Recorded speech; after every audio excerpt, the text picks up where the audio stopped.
സിനിമയുടെ ഭാവി എല്ലാ സമയത്തെയും പോലെ നല്ല സിനിമകൾ മാത്രം ഓടുന്ന കാലം തന്നെയായിരിക്കും. ഒരു ഫ്യൂച്ചറിൽ എന്തായിരിക്കും സിനിമയുടെ ഒരു ഭാവി?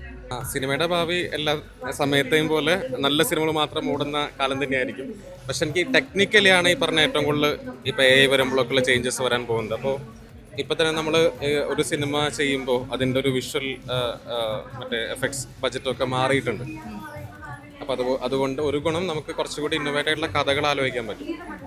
ഇപ്പം നമുക്കൊരു ഒരു ഒരു പെട്ടെന്നൊരു ക്യാരക്ടർ വേണമെങ്കിൽ അല്ലെങ്കിൽ ഇപ്പോൾ ഒരു പഴയ പീരീഡ് കാലൊക്കെ ഉണ്ടാക്കണമെങ്കിൽ കുറച്ചുകൂടി ഈസിയാണ്. പക്ഷെ എനിക്കൊരു തോട്ട്സ് എല്ലാം ഈ പറഞ്ഞ പോലെ ഇമോഷൻസ് എല്ലാം അതുപോലെ തന്നെ എപ്പോഴും ലൈവായിരിക്കും. അതാണ് നമ്മുടെ നാട്ടിൽ വരാൻ പോകുന്ന ഒരു ഫ്യൂച്ചറിൽ വരാൻ പോകുന്ന വ്യത്യാസങ്ങൾ എന്തായിരിക്കും? എല്ലാം ഇവോൾവ് ചെയ്തുകൊണ്ടിരിക്കണല്ലോ. പണ്ട് ഫോൺ വന്നപ്പോൾ പല കമ്മ്യൂണിക്കേഷൻസ് മാറിയിട്ടുണ്ട്. കത്ത് മാറി ഫോണായി. പിന്നെ നമുക്കൊരു മൊബൈൽ ഫോൺ വന്നു.